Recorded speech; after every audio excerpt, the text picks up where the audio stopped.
She thought she was just taking a peaceful stroll, but in a split second, danger closed in. A ruthless thug picked the wrong target and had no idea an off-duty cop was watching. What happened next? You won't believe it. Before we start, drop a comment and tell us where you're watching from. Don't forget to like and subscribe for more real-life stories that will leave you speechless. Here we go. The sun climbed slowly over the horizon, painting the city park in hues of gold. Officer Daniel Hayes stepped off the bus, his plain jacket hiding the badge he usually wore with pride. Today was his day off, a rare break from the precinct after weeks of chasing leads on a string of thefts. He carried a small paper bag with a sandwich and an apple, planning a quiet morning by the lake. His boots crunched on the gravel path, the sound blending with the chirping of birds overhead. At 7:30 a.m., the park held only a handful of people, joggers, dog walkers, and a few early risers enjoying the calm. Daniel's eyes, trained by years on the force, swept the area out of habit. He noticed an elderly woman sitting on a bench near the water. She wore a faded green coat and clutched a worn purse, her silver hair catching the light. Beside her stood a man in a dark hoodie, his hands shoved deep into his pockets. Something about his stance, too close, too tense, caught Daniel's attention. He slowed his steps, keeping them in his peripheral vision as he headed toward a nearby tree. The woman's name was Evelyn Harper. She came to this park every Monday to feed the ducks, a ritual she'd kept since her husband passed 3 years ago. Her hands shook slightly as she tossed crumbs from a plastic bag, her focus on the water. The man beside her, Marcus Reed, had other plans. He'd been watching Evelyn for days, noting her routine, her slow movements, her isolation. Today, he intended to take her purse and anything else she carried. He shifted his weight, waiting for the right moment. Daniel settled against the tree, unwrapping his sandwich. He took a bite, chewing slowly, but his gaze stayed fixed on the pair. Evelyn's voice reached him, soft and unsteady. "The ducks are hungry this morning," she said, offering a weak smile to the man. Marcus nodded, his lips curling into a thin grin. "Yeah, real hungry," he replied, his tone sharp. Evelyn didn't catch the edge in his words, but Daniel did. He set the sandwich down, his senses sharpening. A breeze rustled the leaves overhead as Evelyn reached into her purse for more crumbs. Marcus leaned closer, his hand twitching toward her bag. Daniel straightened, his pulse quickening. He'd seen this before. Opportunists preying on the vulnerable. But he wasn't in uniform, and he had no radio to call for backup. This was his day off, yet the duty he carried never truly rested. He took a step forward, closing the distance, his presence still unnoticed by Marcus. Evelyn tossed another handful of crumbs, oblivious to the threat beside her. Marcus muttered something under his breath, his fingers brushing the strap of her purse. Daniel moved faster now, his boots silent on the grass. He was 10 feet away when Marcus made his move, lunging for the bag. Evelyn gasped, her frail hands clutching at it. "No, please," she cried, her voice breaking. Marcus yanked harder, snarling, "Let go, old lady!" But before he could pull the purse free, a shadow fell over him. Daniel's hand clamped down on his shoulder, firm and unyielding. "Drop it!" Daniel said, his voice low and steady. Marcus froze, his head snapping around to face the stranger. Evelyn stumbled back, her eyes wide with fear and confusion. The park remained quiet, the ducks quacking softly by the water. Marcus glared at Daniel, his jaw tight. "Mind your business, man," he hissed, trying to shrug off the grip. Daniel tightened his hold, his years on the force guiding his calm response. "This is my business now," he said. "Step away from her." Evelyn pressed a hand to her chest, her breathing ragged. She didn't know who Daniel was, but relief washed over her at his arrival. Marcus hesitated, sizing up his opponent. Daniel stood tall, his stance relaxed yet ready, a silent promise of action if pushed. The thug's plan had unraveled in an instant, and he didn't even know an off-duty cop had been watching all along. Marcus Reed's eyes darted between Daniel's firm grip and Evelyn's trembling figure. The ducks scattered across the lake, their quacking fading as tension thickened the air. Marcus jerked his shoulder, testing Daniel's hold, but it didn't budge. "You're making a mistake, pal," he growled, his voice rough with defiance. Daniel kept his expression even, his fingers steady on Marcus's jacket. "The mistake was yours," he replied, guiding Marcus a step away from Evelyn with a controlled push. Evelyn clutched her purse tighter, her shaky hands fumbling with the zipper as she backed toward the bench. She sat heavily, her breath coming in short gasps. "Thank you," she whispered, her voice frail but grateful. Daniel gave her a quick nod, his focus still on Marcus. The thug's posture shifted, shoulders hunching, feet sliding apart, like a cornered animal weighing its options. Daniel recognized the signs. He'd dealt with plenty of desperate types during his years patrolling the city's rougher streets. The park's early morning stillness held, broken only by the distant hum of traffic beyond the trees. Marcus sneered, wiping his nose with his sleeve. "You're some kind of hero? Think you're tough?" he taunted, his hand inching toward his pocket. Daniel's eyes tracked the movement, his training sharpening his senses. He stepped closer, cutting off Marcus's angle. "Keep your hands where I can see them," he said, his tone leaving no room for argument. Marcus hesitated, then raised his palms slowly, a mocking grin spreading across his face. Fine, just helping the lady with her bag. No harm done, right?" His words dripped with false innocence, but Evelyn shook her head, her voice gaining strength. "That's not true. He tried to take it," she said, pointing a trembling finger at him. Daniel glanced at her, noting the determination in her eyes despite her fear. She wasn't just a helpless bystander. She had fight in her. A jogger passed by on the path, earbuds in, oblivious to the standoff. Daniel knew he couldn't wait for backup. He didn't have. He pulled his phone from his jacket, keeping Marcus in his peripheral vision. "I'm calling this in," he said, dialing the precinct with one hand while holding Marcus's gaze. The thug's grin faltered, his bravado cracking. "You're a cop?" he spat, his tone shifting to disbelief. Daniel didn't answer, letting the question hang as the line connected. "Dispatch, this is Officer Daniel Hayes, badge 4721, he said into the phone, his voice crisp. "I've got a suspect detained in Riverside Park. Attempted robbery on an elderly woman. Send a unit to the east side, near the lake," the dispatcher confirmed, promising a team within 10 minutes. Daniel pocketed the phone, his eyes never leaving Marcus. "You're staying put until they get here," he said. Marcus laughed, a harsh, jagged sound. "You think I am waiting around for your buddies? I've got places to be." He lunged suddenly, aiming to shove past Daniel and bolt toward the trees. But Daniel was ready. He sidestepped, grabbing Marcus's arm and twisting it behind his back in one fluid motion. Marcus yelped, his knees buckling as Daniel pressed him down to the grass. "You're not going anywhere," Daniel said, his grip iron tight. Evelyn watched, her hands clasped over her mouth. The struggle was brief. Marcus thrashed for a moment before slumping, outmatched. Daniel held him there, his knee planted firmly on Marcus's back. "Stay down," he warned, scanning the park for any signs of accomplices. He'd learned early in his career that guys like Marcus rarely worked alone, especially in broad daylight. Sure enough, movement flickered near the playground across the field. A second figure, tall, wiry, wearing a grey cap, emerged from behind a slide, his pace quickening as he headed toward the parking lot. Daniel's jaw tightened. He couldn't leave Marcus to chase the newcomer, not with Evelyn still vulnerable. "Mom, do you have a phone?" he asked, glancing at Evelyn. She nodded, fumbling in her purse. "Call 911, he instructed. "Tell them there's another suspect, grey cap, heading west toward the lot." Evelyn dialed with shaky fingers, her voice steadying as she relayed the message. Daniel listened, impressed by her clarity under pressure. Marcus squirmed beneath him, muttering curses. "You're wasting your time," he snarled. "You don't know what's coming." Daniel pressed harder, silencing him. The words stuck with him, though, vague but heavy with intent. This wasn't just a random grab. Something bigger was at play. The distant wail of sirens cut through the morning air, growing louder with each second.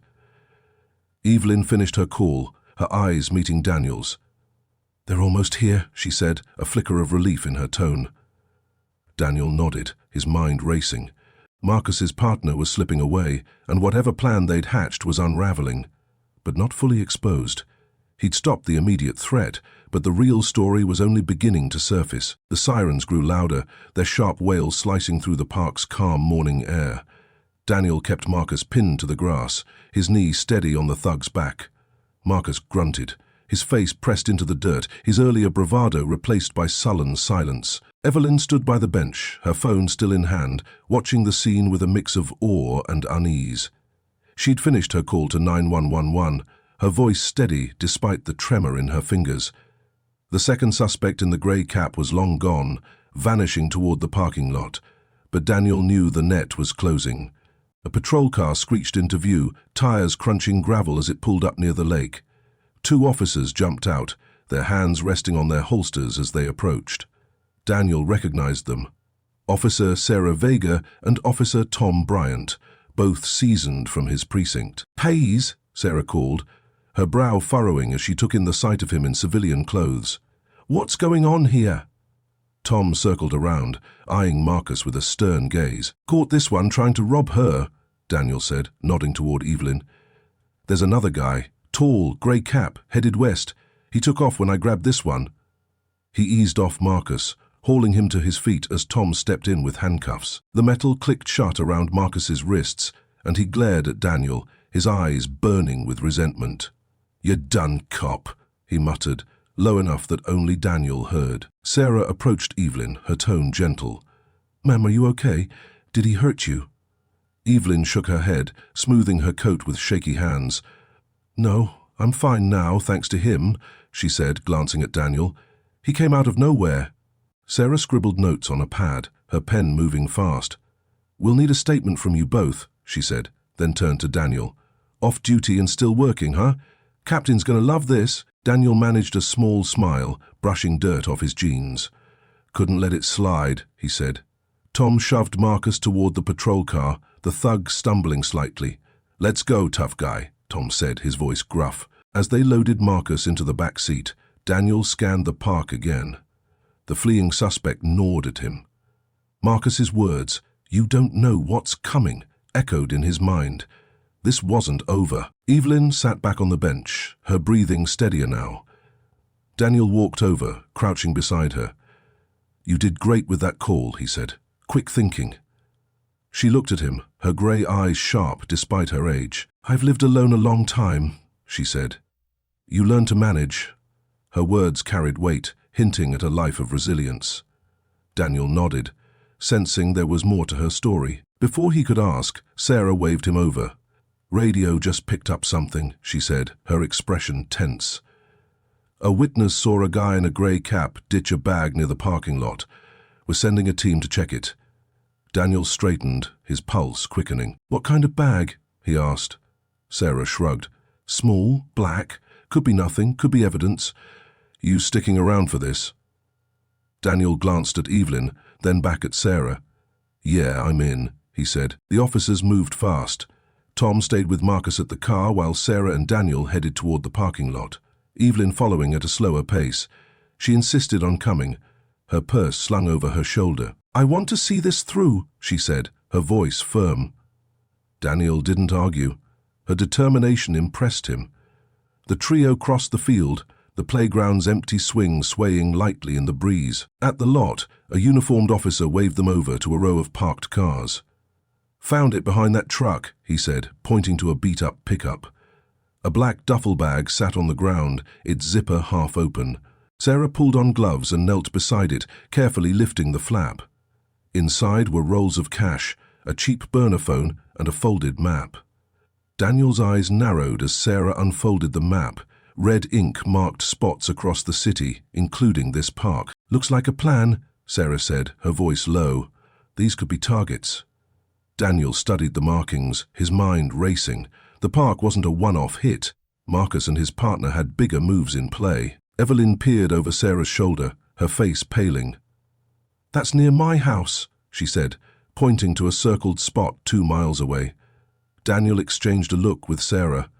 "They've been watching you," he said, the realization sinking in. Sarah bagged the evidence, her movements precise. "We'll run the phone for calls, see who they're tied to," she said. "This is more than a robbery, could be a crew." Daniel nodded, his thoughts spinning. Marcus's threat carried new weight now. Whatever this crew wanted, Evelyn was a piece of it, and Daniel had stumbled into the middle. The sirens faded as more units arrived, securing the area, but the real danger felt closer than ever. Evelyn gripped her purse, her jaw tight. "I won't let them scare me," she said, her voice steady despite the fear in her eyes. Daniel admired her grit. She wasn't just a victim, she was a fighter. He turned to Sarah. "I'm taking her home," he said. "She's not safe out here." Sarah agreed, handing him a radio. "Stay in touch. We'll handle Marcus and track that second guy." As Daniel led Evelyn toward her neighborhood, the morning sun climbed higher, casting long rays across the park. He'd stopped a crime, but he'd also kicked a hornet's nest. Marcus's crew was out there, and they wouldn't take this lightly. The day off he'd planned was gone, replaced by a mission he couldn't walk away from. Daniel guided Evelyn along the winding path out of Riverside Park, the morning sun warming the air as they left the lake behind. Her steps were slow but deliberate, her faded green coat brushing the grass. He carried the precinct radio Sarah had given him, its static hum a constant reminder of the unfolding situation. Evelyn's neighborhood lay just beyond the park's edge, a quiet cluster of brick houses and narrow streets. She gripped her purse, her knuckles white, but her face showed resolve. "I've walked this way every week," she said. "Never thought I'd need protecting." Daniel kept pace beside her, his eyes scanning the surroundings. Trees, parked cars, a delivery truck idling nearby. "They picked you for a reason," he said, his voice calm but firm. "That map proves it. You're not just a random target." Evelyn frowned, her brow creasing. "I'm nobody special," she said. "Just an old widow with a pension." Daniel shook his head. "To them, you're something else." "We'll figure out why." The radio crackled, Sarah's voice cutting through. "Hayes, we've got Marcus at the station. He's clammed up, but the phone's active. Calls to a number tied to a warehouse downtown. We're sending a team there now." Daniel pressed the button to reply. "Copy that. I'm with Evelyn heading to her place. Keep me posted." He clipped the radio to his belt, his mind turning over the new lead. A warehouse meant organization, resources, more than a two-man job. They reached the edge of the park, crossing into Evelyn's street. Her house stood halfway down the block, a modest two-story with peeling paint and a small porch. As they approached, Daniel noticed a flicker of movement, a curtain shifting in the window next door. He slowed, his hand resting lightly on Evelyn's arm. "Wait here a second," he said, stepping toward her front gate. She nodded, staying by the sidewalk, her eyes darting around. Daniel climbed the porch steps, peering through the glass panel on her door. The living room looked undisturbed, furniture in place, a stack of mail on the table, but something felt off. He tried the knob. Locked. He turned back to Evelyn. "Anything seem strange to you?" he asked. She squinted at the house, then pointed. "That window upstairs. It's open. I always close it before I leave." Daniel's pulse quickened. Someone had been inside, or still was. He motioned for Evelyn to stay put and pulled out his phone, dialing Sarah. "I'm at Evelyn's address," he said when she answered. "Upstairs windows open?" "She says it shouldn't be. Can you get a unit here fast?" Sarah's response came sharp and immediate. "On it. 5 minutes out. Don't go in alone, Hayes." He hung up. But waiting wasn't an option. If Marcus's crew knew he'd interfered, they might be tying up loose ends. Daniel handed Evelyn the radio. "If you hear anything, call it in," he said. She took it, her hands steady now. "Be careful," she said, her voice low but strong. He nodded, then slipped around the side of the house, finding a narrow alley between her place and the neighbor's. A rusty ladder leaned against the wall, leading to the open window. He tested it. Shaky, but it held. Climbing quietly, he reached the sill and peered inside. The room was a small bedroom, neat with a quilted bed and a dresser. But the closet door hung ajar, and a chair lay tipped over. Daniel eased through the window, landing softly on the carpet. He listened. Silence, except for the faint creak of the house settling. Moving to the closet, he nudged it open with his foot. Empty, but a pile of papers spilled across the floor. Bank statements, old letters, A photo of Evelyn with a man in a military uniform. Her husband, he guessed. A floorboard groaned downstairs. Daniel froze, his hand instinctively reaching for the holster he wasn't wearing. He cursed his off-duty status. No gun, no backup. But years on the force had taught him to improvise. He grabbed a heavy lamp from the dresser, its cord dangling, and edged toward the hallway. The stairs descended into shadows, the living room below dimly lit by morning light filtering through curtains. He took the steps one at a time, avoiding the creaky spots. At the bottom he saw it. A figure rifling through a drawer in the kitchen, back turned. Tall, wiry, grey cap. The second suspect. Daniel tightened his grip on the lamp, his heart steady despite the odds. The man muttered to himself, pulling out a small box and shoving it into his jacket.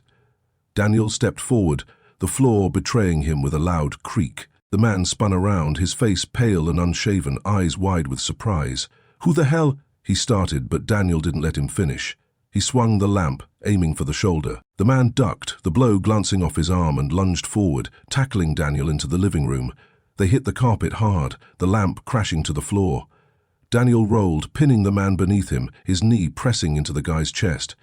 "Stay down," Daniel barked, his voice echoing through the house. The man thrashed, clawing at Daniel's jacket, but he was no match for the cop's training. Outside, tires squealed.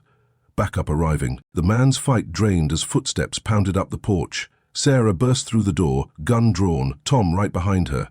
"Hands where we can see them," she shouted. Daniel eased off, letting Tom cuff the suspect, who slumped in defeat. Evelyn appeared at the doorway, the radio still in her hand. "I heard the crash," she said, her eyes scanning the chaos. Daniel stood, catching his breath. "He was after something," he said, pointing to the box on the floor. Sarah picked it up. A metal lockbox, dented but intact. She pried it open, revealing a stack of old bonds and a key. "These are worth thousands," she said, "and this key could be to that warehouse." Daniel looked at Evelyn, piecing it together. "Your husband? He leave you anything valuable?" he asked. She nodded slowly. "He invested in some bonds before he died, said they'd take care of me. I forgot about them, kept them in that box." The crew hadn't targeted her randomly. They'd known about the bonds, tracked her routine, planned to strike. Daniel had disrupted it all, but the warehouse held the next clue. The living room of Evelyn's house buzzed with activity as Sarah secured the lockbox and the key in an evidence bag. Tom hauled the grey-capped suspect to his feet, the man's wrists now bound in cuffs, his face twisted in a scowl. Daniel wiped sweat from his brow, his jacket scuffed from the scuffle. Evelyn stood near the doorway, her eyes fixed on the dented metal box that had upended her morning. "I never thought those bonds mattered to anyone but me," she said, her voice quiet but steady.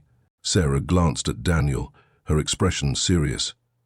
"This crew knew exactly what they were after," she said. "Marcus and this guy, they're not amateurs.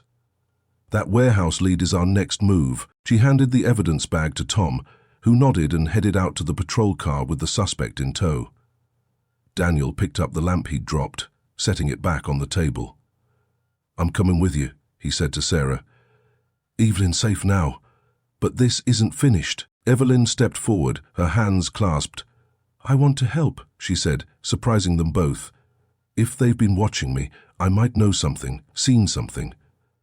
"I didn't realize." Daniel hesitated, then nodded. "Stay close to us," he said. "But no risks," she agreed, her jaw set with determination. Sarah radioed the precinct, updating them on the arrest and the warehouse angle. "We're rolling out," she said into the mic. "Need backup at 14th and Industrial." The trio left the house, locking the door behind them. Outside, the street was calm, neighbors peeking through blinds as 2 more patrol cars arrived. Daniel climbed into Sarah's cruiser with Evelyn, the older woman settling into the back seat with a quiet resolve.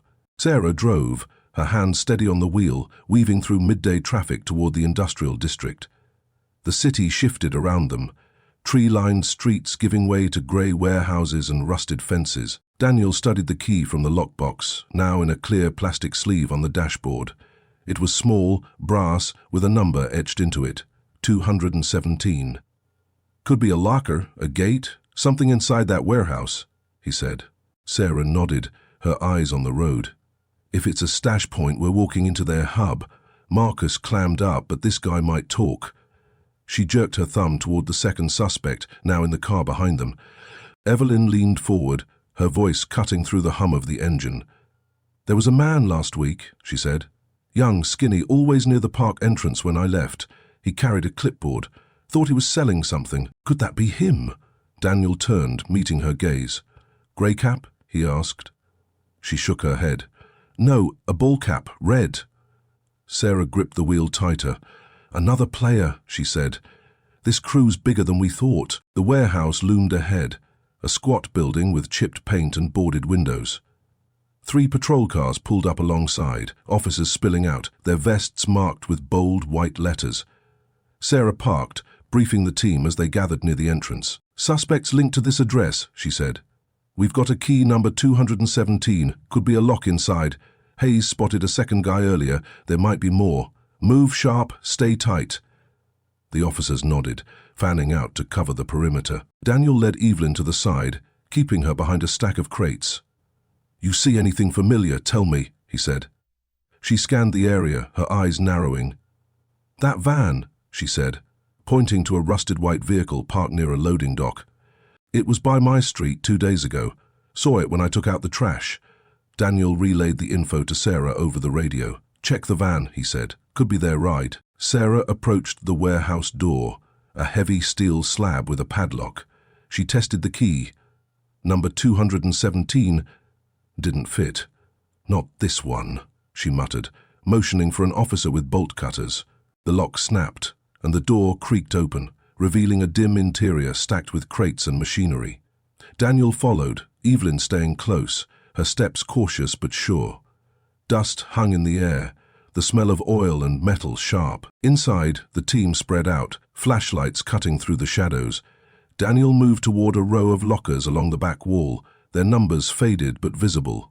He stopped at 217, sliding the key in. It turned with a click. The door swung open, revealing a duffel bag stuffed with cash, fake IDs, and a notebook. Sarah joined him, flipping through the pages. "Names, dates, addresses," she said. "Evelyn's here, listed with bonds, high value. They've been hitting retirees across the city." A shout echoed from the loading dock. "Over here," an officer called. Daniel and Sarah rushed over, Evelyn trailing behind. The van's back doors hung open, revealing a stash of stolen goods. Jewelry, wallets, stacks of papers. "Looks like a mobile base," Sarah said. "They've been running this for months." Evelyn gasped, pointing to a silver locket among the pile. "That's mine," she said. "Lost it weeks ago. Thought I'd misplaced it." Before they could process it, a door slammed at the far end of the warehouse. Footsteps pounded, someone bolting. Daniel sprinted toward the sound, Sarah on his heels. They burst through a side exit into an alley, spotting a figure in a red ball cap disappearing around a corner. "That's him," Evelyn yelled from the doorway, her voice carrying over the chaos. Daniel pushed harder, his boots slapping the pavement, determined to end this. The chase was on, the warehouse raid turning into a hunt through the city's back streets. Evelyn's tip had cracked the operation wide open, and Daniel wasn't letting this last piece slip away. The alley stretched narrow and cluttered, lined with overflowing bins and chain-link fences. Daniel's boots pounded the pavement, his breath steady as he chased the figure in the red ball cap.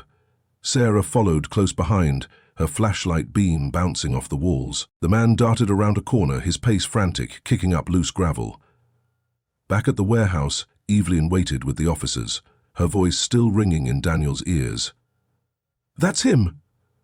Fueling his drive to catch this last link in the crew's chain. The chase veered into a maze of back streets, the city's industrial edge blurring past. Warehouses, shuttered shops, a rusted rail yard. Daniel gained ground, his years of foot pursuit sharpening his instincts. The man stumbled over a crate, cursing loudly, and flung it backward. Daniel dodged, the wood splintering against a wall. Sarah shouted into her radio, "Suspect heading east on Fulton. Red cap, mid-20. Fast." Backup units crackled in response, closing in from nearby streets. The man bolted toward a chain-link gate blocking the rail yard, its padlock glinting in the afternoon light. He scrambled up, his jacket snagging on the barbs. Daniel reached the base as the suspect dropped to the other side, landing hard. "Stop!" Daniel yelled, gripping the fence and climbing after him. Sarah arrived, covering the ground below. "I'll cut him off at the tracks," she said, sprinting toward an opening 50 yards down. Daniel swung over the top, ignoring the sting of metal against his palms, and hit the ground running. The rail yard sprawled wide, empty freight cars, stacks of ties, gravel crunching underfoot. The man in the red cap weaved between the cars, his lead shrinking. Daniel spotted a rusted pipe on the ground, scooped it up and hurled it ahead. It clattered across the man's path, tripping him. He sprawled face first into the dirt, groaning as Daniel closed the distance. Sarah emerged from the far side, her gun drawn but low. "Hands up!" she ordered. The man rolled onto his back, panting, his cap askew. Daniel grabbed his collar, hauling him upright. "You're done," he said, his voice firm but calm. The suspect, sweaty, wiry, with a patchy beard, glared up at him. "You don't get it," he spat. "This ain't over." Daniel ignored the taunt, securing the man's wrists with a zip tie from his pocket. Sarah holstered her weapon, catching her breath. "Nice throw," she said, nodding at the pipe. Daniel shrugged, wiping dust off his hands. "Had to improvise."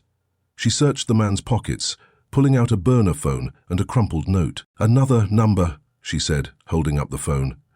"And this. Pick up 3 p.m. Yard." "That's 20 minutes from now." Daniel's eyes narrowed. "They've got a delivery, or a clean-up crew." Squad cars rolled into the rail yard, lights flashing, officers swarming the area. Daniel handed the suspect off to a uniformed pair who shoved him into a cruiser. Sarah waved over a sergeant, briefing him fast. "We've got a time crunch," she said. "This note says 3 p.m. Could be more of them coming here. Set up a perimeter, quiet, no sirens." The sergeant nodded, barking orders to his team. Daniel stepped aside, radioing the warehouse crew.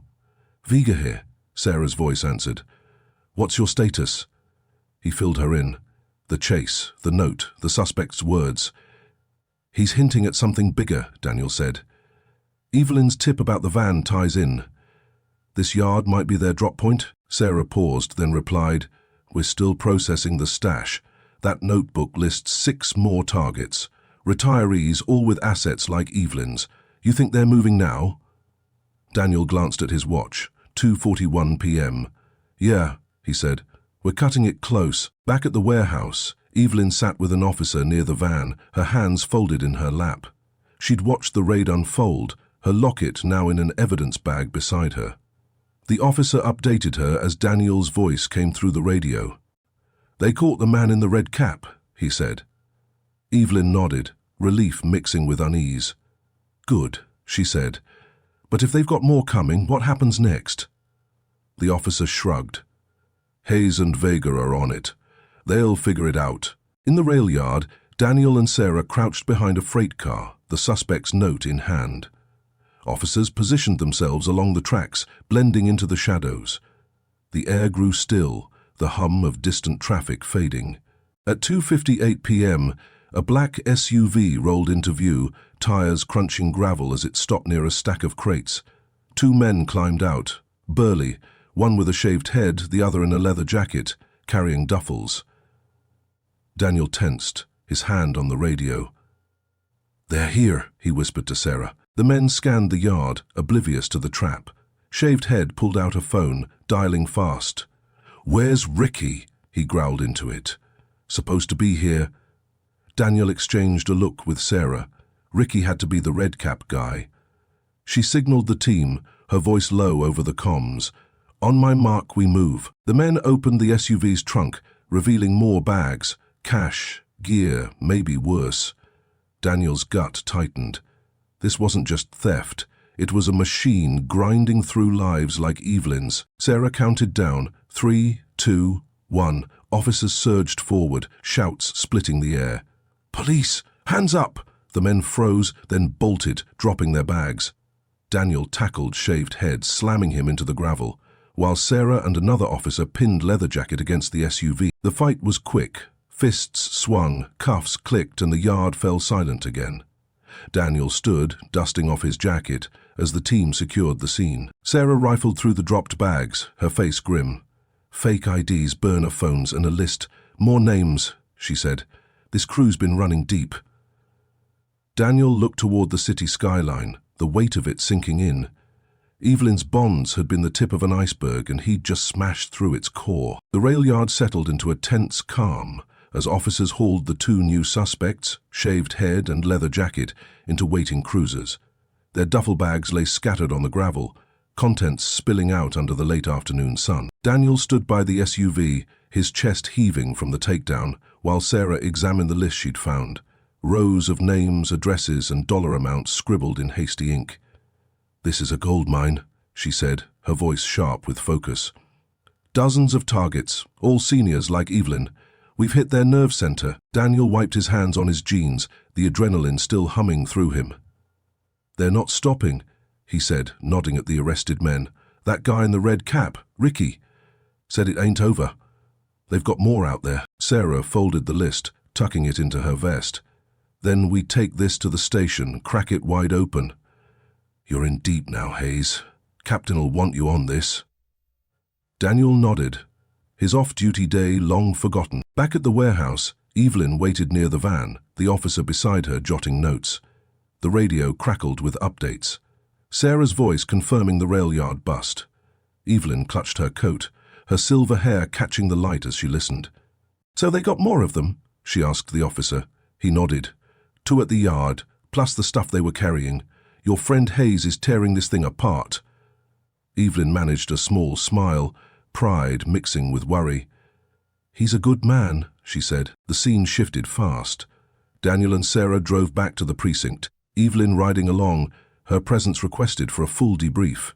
The station buzzed with activity, officers sorting evidence, phones ringing, detectives poring over maps. Marcus sat in an interrogation room, his hands cuffed to a table, while Ricky and the 2 new guys were processed in holding. Sarah dropped the rail yard haul on a desk. Cash, IDs, the list, drawing a crowd of uniforms. Captain Morales, a stocky man with graying hair, strode over, his eyes on Daniel. "Hayes, you're supposed to be fishing or something," he said, half joking. "Instead, you're dismantling a crime ring?" Daniel shrugged, a faint grin breaking through. "Wrong place, right time, sir." Morales clapped his shoulder. "Good work. Vega says you've got a witness. Let's hear it." He nodded toward Evelyn, who sat nearby sipping water from a paper cup. Sarah laid out the case, her voice cutting through the room's hum. "Started with an attempted robbery in Riverside Park," she said. "Evelyn Harper, targeted for bonds her late husband left her. Hayes intervened, nabbed Marcus Reed. Led us to a second suspect at her house, then a warehouse stash. Cash, IDs, plans. Rail yard pickup just now gave us 2 more, and this," she held up the list. "They've been hitting retirees citywide, organized, ruthless." Evelyn spoke up, her voice steady despite the crowd. "They took my locket weeks ago," she said. "Found it in that van, and I saw one of them before. Red cap hanging around the park. They knew my routine." Morales leaned in, his expression darkening. "You're saying they've been staking you out?" She nodded. "Guess I wasn't as invisible as I thought," Daniel added. "The bonds were the hook, high value, easy to cash. But it's bigger. That list has names, timelines. They're not random grabs, they've got a system." Morales scanned the paper, his jaw tightening. "This is months of work," he said. "We've got enough to tie them to at least 10 unsolved thefts, maybe more." He turned to Sarah. "Get a team on those addresses. Check the victims, see who's next." The room kicked into gear. Officers grabbed jackets, radios chirped, and evidence techs bagged the rail yard haul. Daniel followed Morales to the interrogation wing, Evelyn trailing behind with Sarah. Marcus sat behind the glass, his hoodie swapped for a grey jumpsuit, his glare fixed on the wall. "He's the weak link," Morales said. "Crack him, we get the boss." Daniel studied the thug, defiant but rattled. "He'll talk," he said. "He's not the type to take the fall alone." Sarah led the questioning, Daniel beside her, Evelyn watching from the observation room with Morales. "Marcus," Sarah started, sliding the list across the table. "We've got your crew, your stash, your plans." "Red cap, Ricky," sang Orite, "said you're just the muscle. Who's calling the shots?" Marcus smirked, leaning back. "You think I'm scared? You've got nothing. Sarah pushed the warehouse notebook forward. This says different. Your prints are all over it. Daniel leaned in, his voice low. You tried to rob Evelyn this morning, he said. I stopped you. Now we've got your whole operation. Warehouse, rail yard, names. You're looking at years, Marcus. Give us the top, maybe you walk lighter. Marcus's smirk faded, his eyes flickering to the notebook. Silence hung heavy, then he muttered, You don't know who you're messing with. They'll bury you. Sarah pressed harder. Names, Marcus. Or you're the only one buried. Decades in a cell. He shifted, sweat beading on his forehead. Fine, he snapped. Guy's called Vance. Runs it from a garage on 8th. That's all I've got. Sarah jotted it down, glancing at Daniel. We'll verify, she said. If it's bunk, you're done. Marcus slumped, the fight draining out of him. Outside, Evelyn met Daniel and Sarah, her eyes wide. Vance, she said. My husband knew a Vance. Worked together years ago, before he died. Rough guy, always in debt. Daniel's pulse quickened. Your husband's bonds. Vance might have known about them, waited till now to cash in. Morales overheard, stepping in. That's our lead, he said. Hayes, Vega, take a unit to 8th. The precinct hummed with purpose as Daniel, Sarah, and a tactical team geared up. Evelyn stayed behind, safe but vital. Her memory had just unlocked the final piece. The day had spiraled from a park scuffle to a citywide takedown, and Daniel was at its heart, racing toward the garage to face the man who'd turned her quiet life into a target. The sun dipped low, casting an orange glow over the city as Daniel, Sarah, and the tactical team sped toward 8th Street. The cruiser's engine roared, weaving through traffic, its lights off to keep their approach quiet.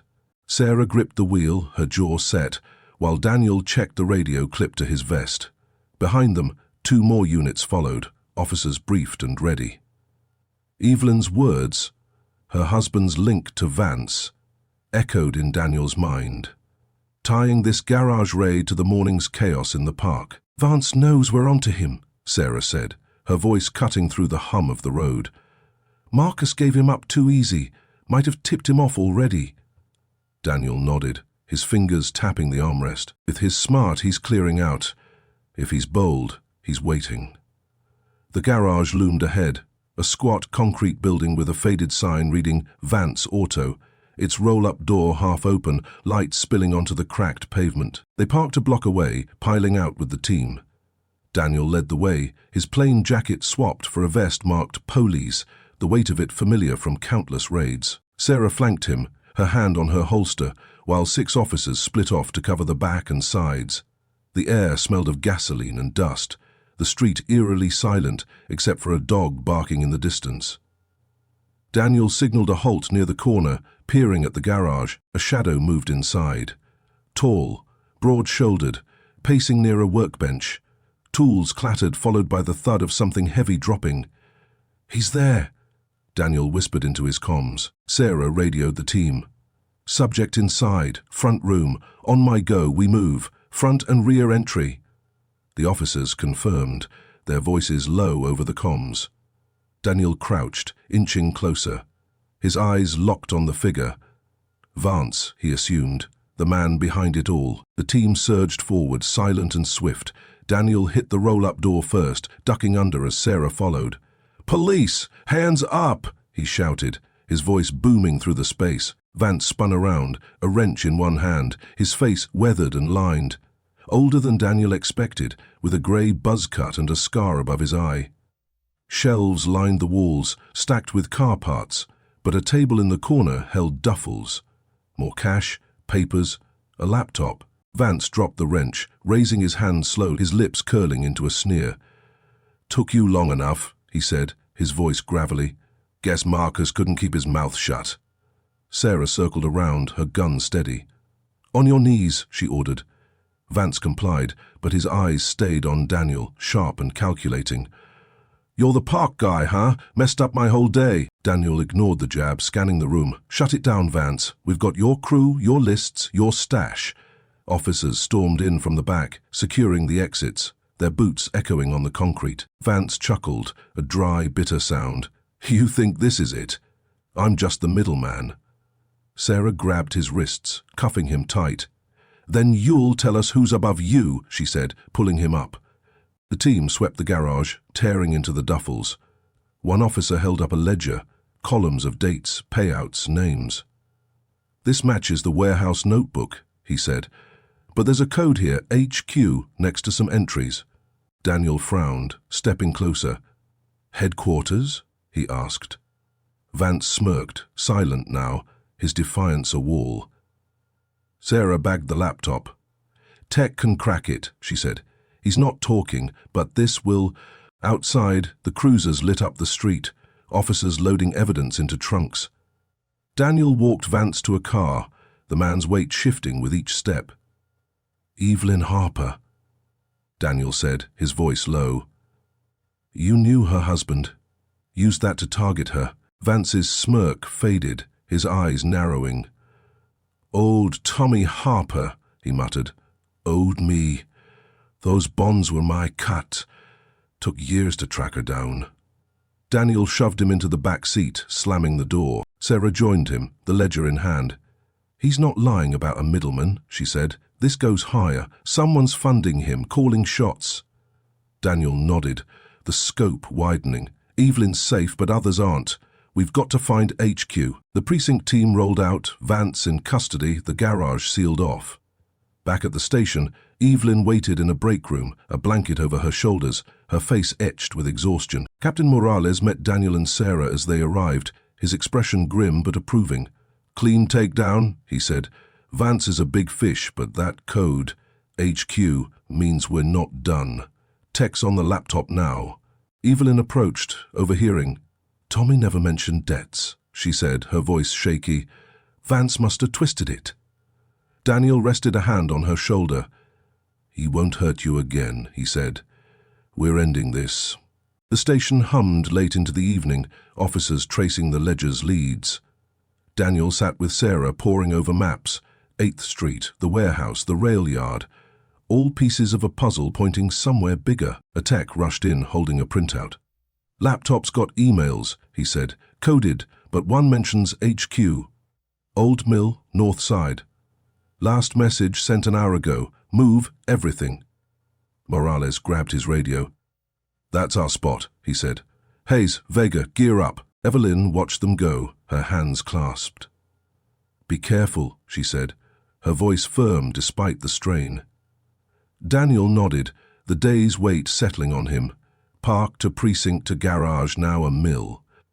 The crew's head waited, and he was ready to cut it off, driven by the woman whose quiet strength had sparked it all. The night deepened as Daniel, Sarah, and the tactical team raced north toward the old mill, the city's lights fading into a stretch of dark fields and crumbling factories. The cruiser's tires hummed on the uneven road, urgency thick in the air. Sarah relayed updates over the radio, her voice clipped. Tech cracked more emails. HQ.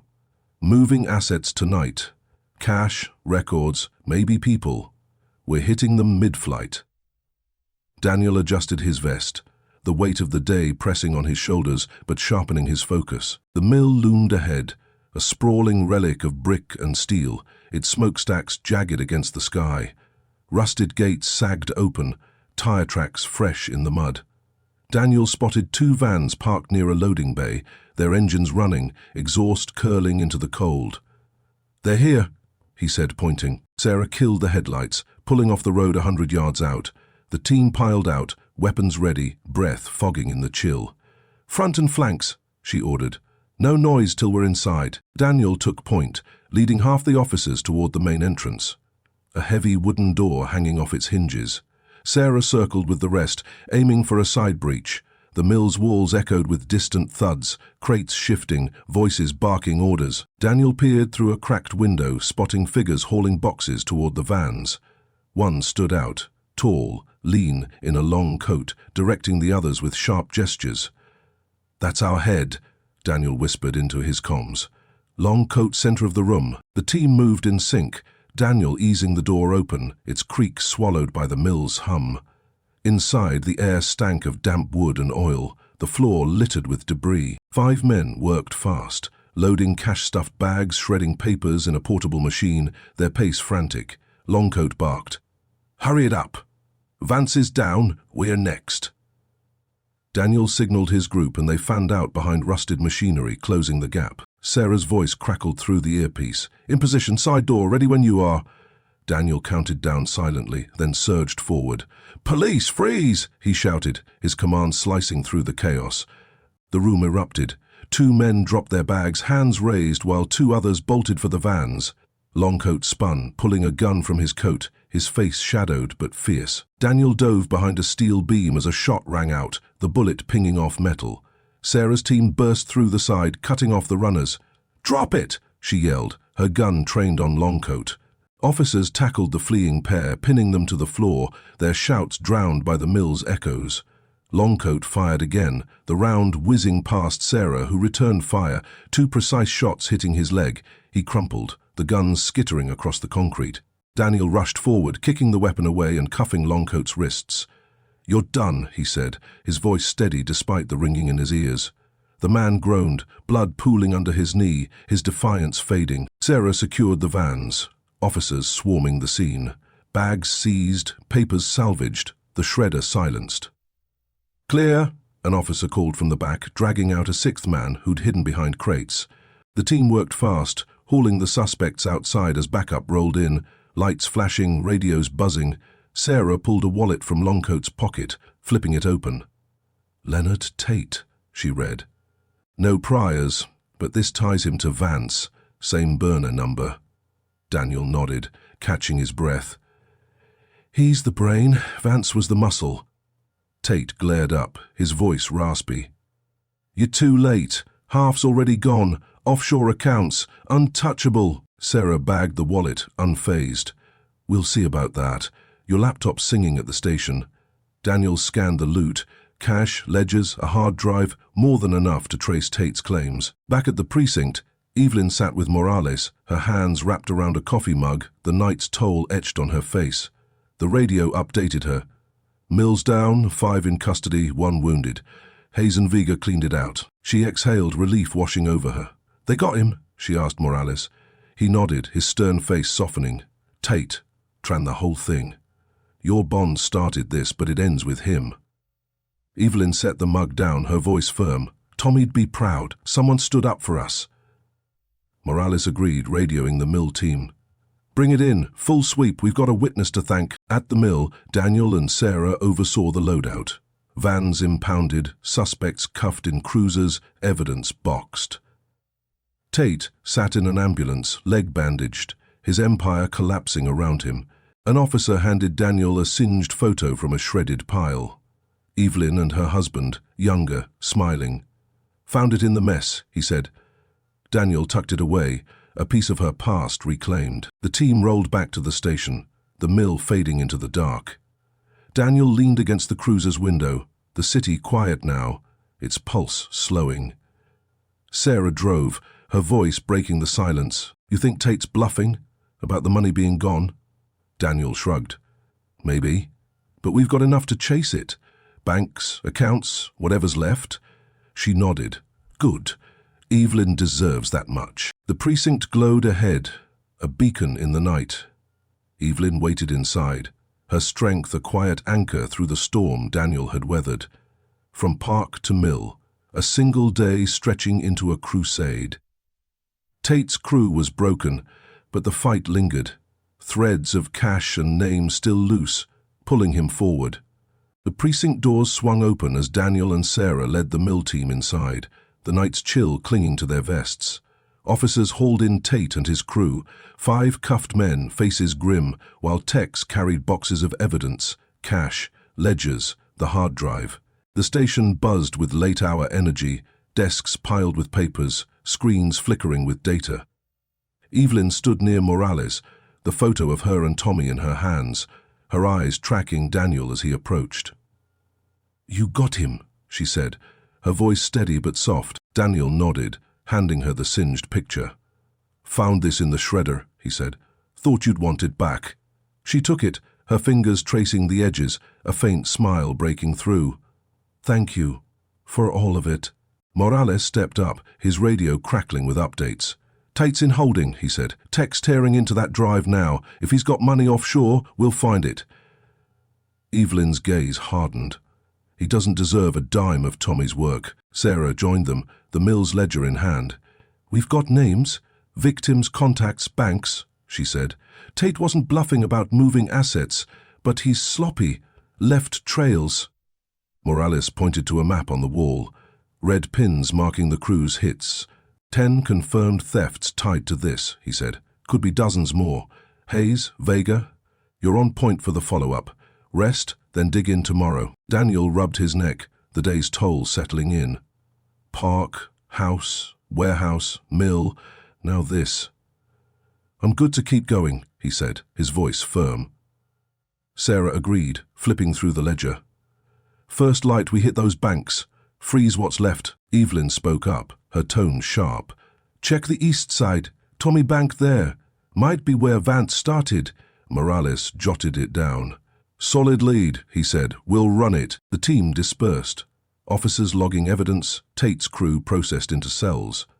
Daniel followed Sarah to an interview room where Tate sat, leg bandaged, hands cuffed to the table. His long coat hung on a chair, his sneer replaced by a tired slump. Sarah dropped the hard drive in front of him. This is over, she said.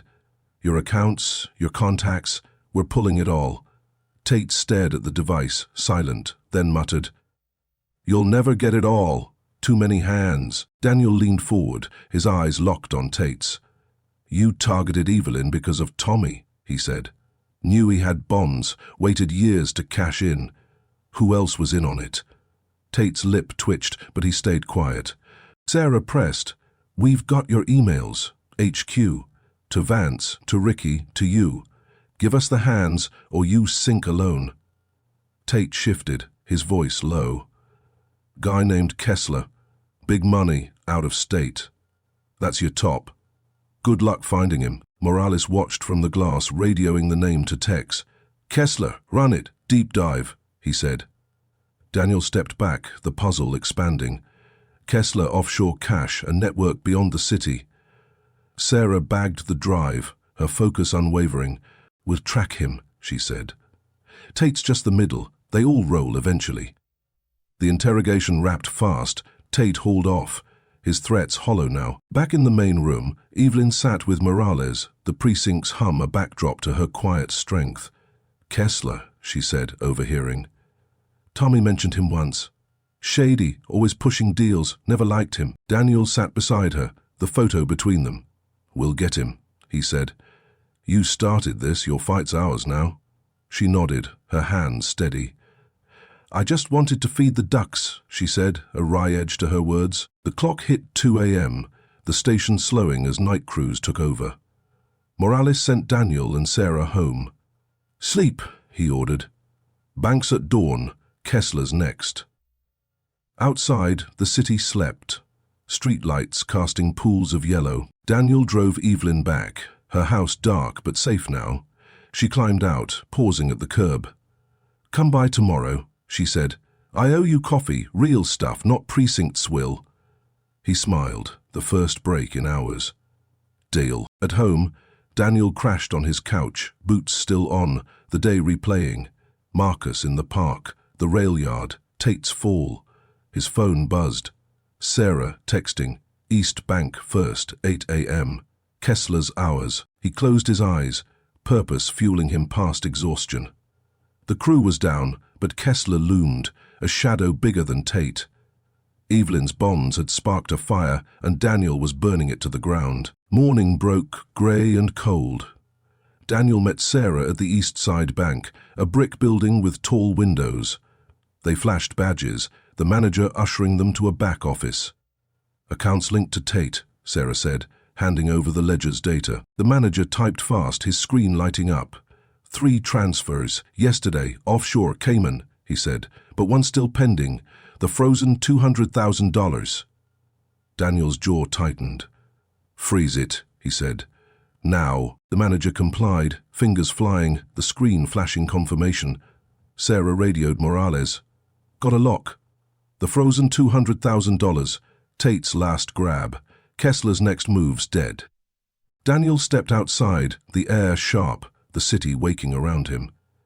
Evelyn's fight had torn through a syndicate, and Kessler, wherever he was, had just lost his grip. The story wasn't over, but the tide had turned, and Daniel stood at its edge, ready for the next wave.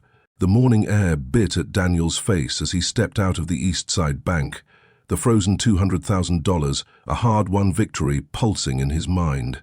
Sarah followed, zipping her jacket, the ledger tucked under her arm. The city stirred, cars honking, pedestrians shuffling, unaware of the storm they'd just quelled. Her radio buzzed with Morales' voice. Good catch on the freeze. Text tracing Kessler. Cayman accounts. Shell companies. Meet me at the precinct. Now. Daniel nodded to Sarah. Let's roll, he said, the hunt for Kessler fueling his steps. They sped back, the cruiser cutting through traffic, the grey sky heavy overhead. Evelyn waited at the station, her coffee offer postponed by Morales' call. She sat in the break room, flipping through a newspaper, the photo of her and Tommy on the table. Daniel entered, catching her eye. Bank's locked down, he said. Tate's cash isn't going anywhere. She folded the paper, her voice firm. Good. Kessler doesn't get to win. Morales waved them into his office, a whiteboard sprawled with names and arrows, Marcus, Vance, Tate, Kessler at the top. Techs hovered over laptops, screens flashing with financial trails. Cayman's a mess, Morales said, tapping a printout. Kessler's got layers, fake firms, numbered accounts, but that pending transfer gave us a thread. He's stateside, moving fast. Last ping was an hour ago, up north, near the border. Daniel studied the map. He's running, he said. Needs cash. Can't wait. Sarah pointed to a dot on the whiteboard.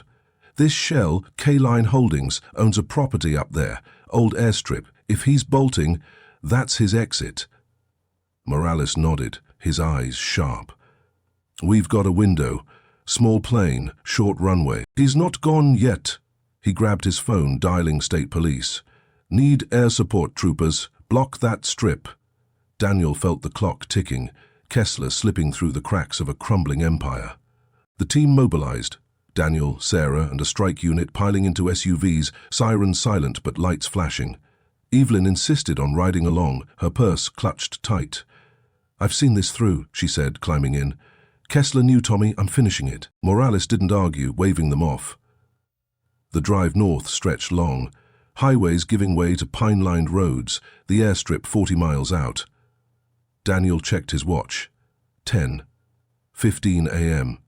The day racing past its first fight in the park. The radio crackled with state trooper updates. Choppers up, spotting a plane, single prop fueling now.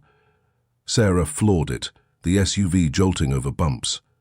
He's prepping to fly, she said. Daniel gripped his vest, the airstrip's edge coming into view. Faded tarmac, a hangar rusted shut, a small plane idling beside a fuel truck. Two figures moved fast, one in a suit barking orders, the other hauling a crate. That's him, Daniel said, spotting the suit. Kessler, lean and grey-haired, a briefcase in hand. The team screeched to a halt, doors flying open, officers fanning out. Daniel led the charge, shouting, "Police, hands up!" Kessler froze, his head snapping toward them, then bolted for the plane's open door. The second man, stocky in a cap, dropped the crate and ran for the trees. Sarah peeled off with two officers chasing him down, while Daniel sprinted after Kessler, the plane's engine whining to life. Kessler scrambled up the steps, slamming the door as Daniel reached the wing. He grabbed the handle, yanking it open, the prop's wind blasting his face. "Out!" he yelled, climbing in. Kessler swung the briefcase, catching Daniel's shoulder, but he pushed through, tackling the man into the cockpit. They grappled, Kessler clawing, Daniel pinning, until cuffs clicked tight. The pilot, a wiry kid, raised his hands, stammering, "I just fly, man." Outside, Sarah's team dragged the stocky guy back, his cap lost in the scuffle. The chopper hovered overhead, troopers landing to secure the plane. Daniel hauled Kessler out, shoving him to the tarmac, his suit rumpled, his face flushed with rage. "You're nothing," Kessler spat. "This is bigger than you." Daniel ignored him, handing him off to an officer, the briefcase spilling open. Passports, cash, a burner phone. Evelyn stepped from the SUV, her coat flapping in the wind, eyes locked on Kessler. "You knew Tommy," she said, her voice cutting through the noise. "Used him, then me." Kessler sneered, but she held firm. "You're finished." Sarah joined them, the crate's contents in hand. Laptops, drives, more cash.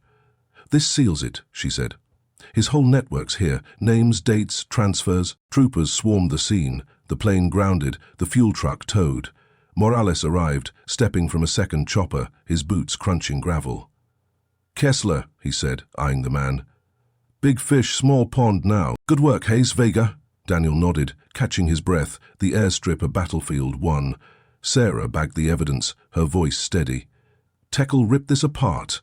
Every account, every contact." Evelyn approached Daniel, the wind tugging her hair. "Tommy'd say you're a bulldog," she said, a faint grin breaking through. "Wouldn't let go." Daniel returned it, the weight lifting slightly. "Had a good reason," he said. The team loaded up. Kessler cuffed in a cruiser, his empire gutted, the crate's haul a roadmap to his downfall. The chopper lifted off, troopers escorting the pilot away. Back at the precinct, night fell hard, the station alive with debriefs. Daniel sat with Evelyn, coffee in hand. Real stuff, she'd insisted, brewed in the break room. "It's over," he said. She shook her head. "Not till they pay, every one of them." Her fight, sparked in the park, had toppled a giant, and Daniel knew she was right. The threads ran deep, but they'd keep pulling. The precinct's fluorescent lights buzzed overhead as Daniel leaned back in a chair, the coffee Evelyn brewed warming his hands. Night pressed against the windows, the city quiet beyond the station's walls. Evelyn sat across from him, her coat draped over a chair, the photo of her and Tommy tucked into her purse. Kessler's arrest at the airstrip replayed in her eyes, his sneer, her stand, and she sipped her drink, her voice steady. "You stopped him," she said, "but it's not enough till they're all gone." Sarah burst in, her vest off, a stack of printouts in hand. "Tech's cracking the crate drives," she said, dropping the papers on the table. "Kessler's network, hundreds of accounts, aliases, drop points. He wasn't lying about size." Daniel set his cup down, scanning the top sheet. Bank codes, foreign addresses, names tied to theft stretching back years. Morales followed, his sleeves rolled up, radio silent now. "State's on it," he said. "Feds too. Kessler's a domino, moral fall." Evelyn leaned forward, her gaze sharp. "How many like me?" she asked. Sarah flipped to a page. Rays of initials, dollar signs. "At least 50, she said. "Retirees, widows, vets, targeted for savings, pensions, bonds. Your case broke it open." Daniel traced a line. "EH, $80,000, Riverside Park." "They planned you for months," he said. "Kessler waited till Vance tracked you." Evelyn's jaw tightened. "Tommy's money, our life. They don't get to keep it." Morales nodded, his voice gruff. "They won't. Feds are seizing assets. Offshore's messy, but we've got leads. Hayes, Vega, you're briefing them tomorrow. Full rundown." Daniel agreed, the fight stretching past the airstrip. "We'll bury them," he said. Sarah gathered the papers. "First, sleep," she said. "Feds land at 9 a.m. We're ready." Evelyn stood, pulling on her coat. "I'll be here," she said. "Want to see it through." The station slowed, officers filing out, the Hume softening. Daniel drove Evelyn home, the streets empty, her house a shadow against the dark. She climbed out, pausing at the door. "Your family now?" she said, her tone firm. "Doors open, coffee's on tomorrow." He nodded, the bond forged in chaos holding strong. "See you then," he said, pulling away, the precinct's glow fading in his mirror. Sleep came fast, a few hours on his couch, boots off this time. Dawn broke sharp, the phone jarring him awake. "Sarah, 8:30 a.m. "Feds are early," she said. "Kessler's talking. Spilled on a meet last week, big player from Chicago. Get here." Daniel dressed quick, the stakes climbing higher, Evelyn's fight now a war. He hit the precinct running, Sarah and Morales waiting with 3 suits. FBI, badges gleaming, the briefing room hummed, maps and screens lining the walls. Daniel laid it out. Park to Mill, Marcus to Kessler, the Crates Hall. Started with Evelyn Harper, he said, pointing to her name. Thug hid her in Riverside, led us to a crew, then their head. Airstrip gave us the keys, literally. Sarah slid the printouts forward. Drives show Chicago ties. Guy named Rourke, funds Kessler, runs bigger jobs. The lead Fed, Agent Carter, scribbled fast. Rourke's known, he said, slippery, moves cash through legit fronts. Evelyn arrived, slipping in quietly, her purse over her shoulder. She listened, her presence grounding the room. Carter eyed her. "You're Harper?" he asked. She nodded. "They took my locket, my bonds. Almost me. Don't let them take more." He nodded, impressed. "We won't. Your case cracked this. Rourke's next." Daniel caught her eye, a silent pact renewed. The feds took the lead, plotting Rourke's takedown. Chicago raid, bank sweeps, wiretaps. Morales pulled Daniel and Sarah aside. "You two stay on Kessler's leftovers," he said. "Locals, assets, clean it up." Sarah nodded, but Daniel's mind was on Evelyn. "She's why we're here," he said. "Rourke's hers too." Morales agreed. "Then finish it. For her." Days blurred. Raids, arrests, accounts locked. Chicago nabbed Rourke mid-deal, his front a trucking firm, cash seized in crates like Kessler's. Daniel and Sarah chased local threads. Marcus's contacts, Vance's stash houses. Each bust a brick pulled from the wall. Evelyn joined when she could, her tips sharpening the hunt. Old haunts Tommy knew, spots Kessler might have used. One call sealed it. A storage unit, Rourke's last drop, stuffed with stolen goods. Her lockets twin among them. Weeks later, the precinct threw a quiet win. Coffee, not champagne. Evelyn pouring. "Recovered half," Morales said. "Millions, some yours." She smiled, faint but real. "Enough," she said. "Rest is theirs to lose." Daniel raised his mug, the park's echo distant now. "To fighting back," he said. She clinked hers, the crew's shadow gone, her strength the spark that burned it down. The case lingered. Courts, trials, Rourke's pleas, but the fight was won. Daniel kept her number, her door open, the city safer for it. From a thug in the park to a kingpin's fall, Evelyn's stand had rewritten the map, and he'd see it through, every step. Snow crunched under Daniel's boots as he left Evelyn's house, the coffee's warmth fading in his hands. The city glowed under a fresh blanket, streets quiet after Ferris's fall. Back at the precinct, the case churned on. Feds dissecting his laptop, raiding stash houses, clawing back millions. Daniel drove in, the morning sharp, his breath fogging the windshield. Evelyn's fight had toppled a dynasty, but loose ends dangled. Names Ferris dropped, threads untugged. Sarah met him at the station door, her jacket dusted white, a fresh stack of warrants in hand. "Ferris gave us gold," she said, her voice brisk. 3 lieutenants, West Coast, Miami, Toronto. Feds hit 2 last night, thirds ours. Guy named Ortiz, hiding in a motel off Route 9. Daniel took a warrant, scanning it. Ortiz, 40, tied to Kessler's cash drops. "He's the last big fish," he said. "Let's reel him in." Morales waved them into the briefing room, maps updated, red pins now blue, victories marked. "Ortiz ran Kessler's Canadian line," he said, pointing north.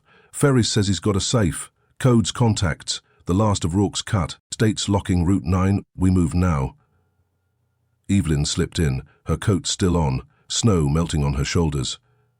"Heard it on the scanner," she said, her eyes steady. "I'm with you.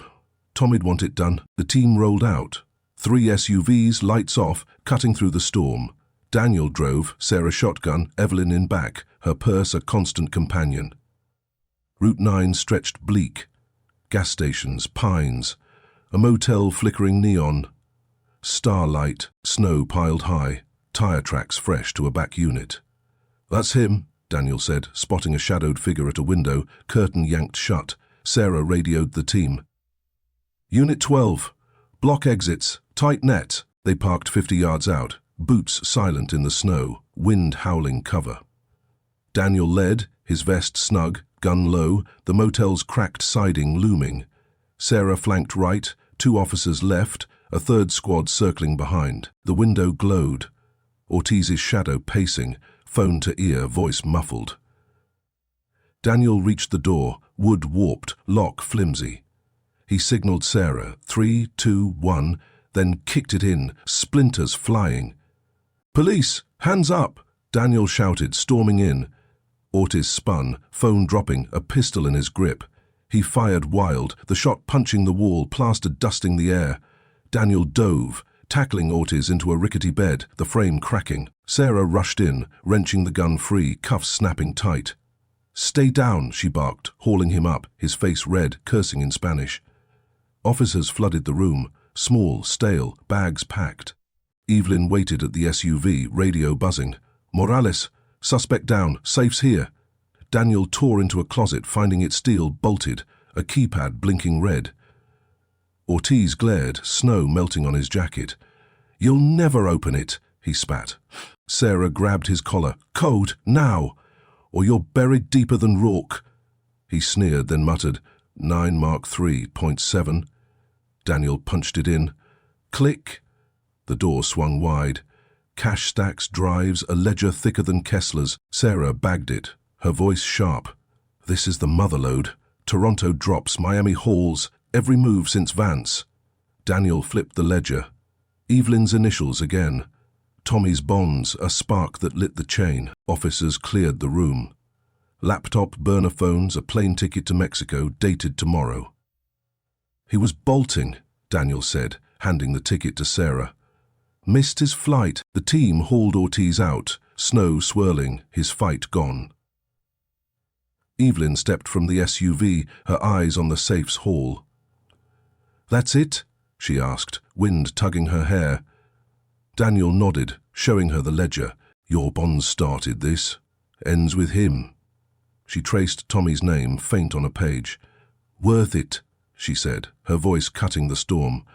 Morales arrived, his SUV skidding in, taking the haul. "Feds'll love this," he said. "Ortiz seals it." Networks gutted. Back at the precinct, the storm raged outside, but the room warmed with victory. Daniel spread the safe's contents, drives whirring, cash counted, Ortiz's ledger a roadmap to ruin. Sarah typed fast, cross-checking names. "Miami's down, West Coast too," she said. Ortiz was the hinge, feds are sweeping the rest.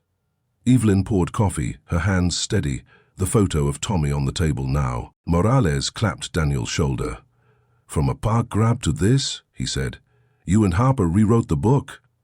Evelyn raised her mug, snow tapping the glass. "To Tommy," she said, "and you. All of you." Daniel clinked his, the weight lifting. Marcus's grab, Kessler's mill, Rourke's deal, Ferris's fall, Ortiz's safe. A line drawn through them all. Sarah grinned, rare and bright. "To us," she said. "And coffee." Kept us sane. The case closed slow. Trial set, millions locked, Ortiz's codes cracking the last vaults. Daniel visited Evelyn days later, her porch snow-free, coffee brewing. "They're gone," he said, sitting at her table. "Every time tracked." She nodded, her smile real. "Good," she said. "Parks mine again. Ducks too." He laughed, the fight's echo fading, her strength the root that held. The city moved on, snow melting, but Daniel kept her number, her door open. A bond forged in chaos, a story ended, a fight won.